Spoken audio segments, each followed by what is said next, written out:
This is Storyrobot. Welcome to r/Prorevenge. Our first story of today is, moving company tried to screw me, so I royally screwed them back. I hope this is the right place for this. So I was getting out of the military and there are two options that service members have for their move when they get out. Either you can rent a U-Haul or throw everything you own into your car, truck and drive home and get reimbursed for the gas, or you can get a moving company that is contracted through the military to move your stuff for you. I was moving a small duplex from California to Colorado, so I opted to have the company move me. I had recently underwent major spine surgery and I was in no shape to be moving anything myself as I was still recovering. All of our things were loaded up and I got my delivery date. The delivery date came around and no one showed up. I had taken the day off from my new civilian job and was upset that I was missing out on work for them to not even contact me about not being able to make the delivery. This was just the beginning of the downward spiral that was to occur. I called the company and they assured me that they would deliver it a week later and gave some bull-beep excuse for not making it. I take off work yet again for them to not show up. I call again and learn that they aren't delivering my stuff because they have lost my paperwork and can't locate my shipment. They literally lost my stuff. Great. I spend the next 3 weeks trying to get to the bottom of where my things are. I've spent almost 2 months with an empty condo and I'm getting impatient, but I also understand that if I lose my beep it's just going to make them not want to work with me, so I keep my cool. After 3 weeks of basically feeding me bull beep, they finally found my shipment. Finally, all of the bull beep is over and I can get my things, or so I thought. They tell me that the following week they will make the delivery. I explained the situation to my job and thankfully they were extremely understanding and let me off for a third time to be there when my things were arriving. The day before delivery, it rained all morning long. This will be pertinent later. The following day I'm sitting around all day waiting for the shipment that is supposed to come midday. They don't arrive until 9 p.m. I could have worked a full day and been home, which annoys me, but hey, at least I'm getting my stuff finally. They start opening the 2 large wooden crates with my stuff when they find that one of the crates has severe water damage. Severe. Remember the rain from the day before? Well, in this company's infinite wisdom they were loading my things up the day before when it was raining and supposedly they ran out of room on the truck just as they got to my stuff. Their solution: don't bring the crate back into the dry warehouse, just leave it out in the rain. All morning long. Thankfully most of our clothes and really important things were in the dry crate that had been left in the warehouse and they weren't destroyed. There was, however, our couch that was completely destroyed by water damage. We ended up having them just take it back with them because we didn't want a nasty smelly wet couch in our condo. We make a list of the things that they destroyed with the movers and they gave us instructions to submit a claim.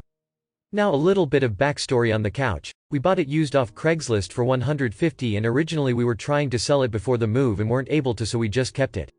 We did take pictures of the couch with the fold-out bed option shown that we had kept.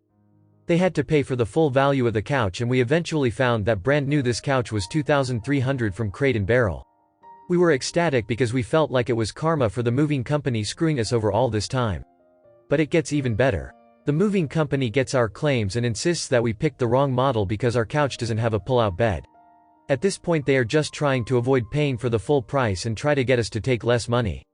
Thankfully, I still had pictures with the bed pulled out to prove that it was indeed the pull-out version.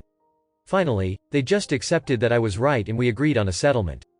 A month later, the check came in and wouldn't you know it, the check bounced.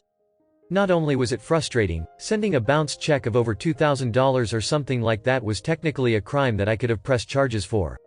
At this point all I cared about was getting my money and never having to deal with this company again, so I didn't want to get in a drawn-out legal battle. I call to inform that the check bounced and they assure me that it will be taken care of soon. A week goes by and I hear nothing, so I call, and as soon as they find out it's me on the line they say that they are going to transfer me and then hang up. They do this every time I call for the next 2 weeks. I send them a written notice requesting payment within 10 days of receiving the notice and still nothing. I'm several months in from all the bull beep this company has put me through and I'm fed up at this point, so I try an idea that my dad gives me. I contact my local CBS news station. They have a segment dedicated to helping out people in the community and they are thrilled to help out a disabled veteran, especially after they hear about the bull beep that I have gone through.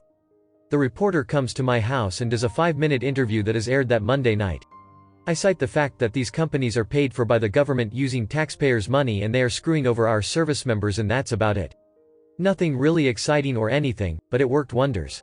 The next morning the vice president of the company calls me and makes sure that I get my money wired to my account before the end of the day. Finally, I'm done with this beep holes. But now it gets even better. The military has been notified of the story, and a colonel from Marine Corps headquarters in the Pentagon calls me the next day and I explain everything that happened for him. He thanked me for the information and says that he will be following up with me later. A week later, he calls back and informs me that the company has lost its contract with the military and undergoing further investigation by the military. So not only did they get terrible publicity by my story being run on CBS, they also lost what I assume had to be a very lucrative contract with the military that was probably paying them well above regular price from what they would originally charge. All in all, it took months of patience and keeping my cool and making sure that I had a solid paper trail of evidence that showed I had given them every opportunity to do things right and they had beeped me over every time. Our final story of today is, 14 people, including me, walk out and protest. So, Friday the 13th happened. It was glorious, for all intents and purposes. I run day-to-day operations for a decent-sized company. We have a president who runs the company in-house. He can be tedious, overwhelming, and an all-around dick sometimes. Other times, he can be cool as can be. This was one of the times he was an overbearing, micromanaging beatbag. As shop foreman, I take my job seriously with morale. If my guys aren't happy, good product isn't produced. If good product isn't produced, customers aren't happy. Looking towards quality control, it doesn't help when guys are overworked, underpaid, and underappreciated. Friday was one of those days that started out well, but by 6:40 a.m., it had deteriorated to beep. Note: we officially don't start work until 7 a.m. After the start, it was beep about this, micromanage that.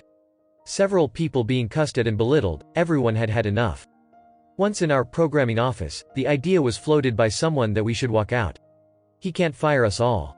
Now, we've all joked about this time after time, but it's never been more than a thought. We grit our teeth and bear it. That day was something different. After getting yelled at again for something out of my control, I finally said beep it.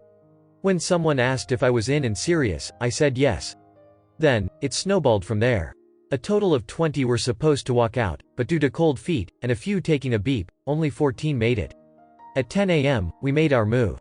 I told everyone to wait until he would be distracted with a machine and we'd all clock out and leave. We all waited. When he was distracted, I gave the roundup signal, and everyone left. A few stopped for beer to relax. We weren't intending on going back to negotiate until Monday. We all met at a guy's house and discussed why we walked, what we wanted, and what our terms were. One thing was very clear: we all came back or no one did. After talking for 2.5 hours and coming to our terms, we decided to head back after a text from him. We were going to corner him, we were going to talk it straight, or we weren't working anymore. The talk lasted almost 2 hours, with both parties flexing their given muscles at some point. But one thing was made clear: things were going to change, or we'd all go look for new jobs. After several people were threatened with being fired, and none being let go, we came to terms that benefited us.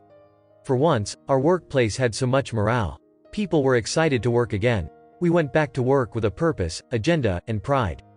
This is the first Monday I've looked forward to work in a year. Even the guys who couldn't come, the people in the main office, we stirred the pot. We've made it known, we're not going to go through this anymore. I'll vouch for any of my men. And I'd do it again in a heartbeat.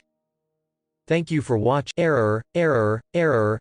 Problem detected. Not enough subscribers. Please subscribe, like, and comment.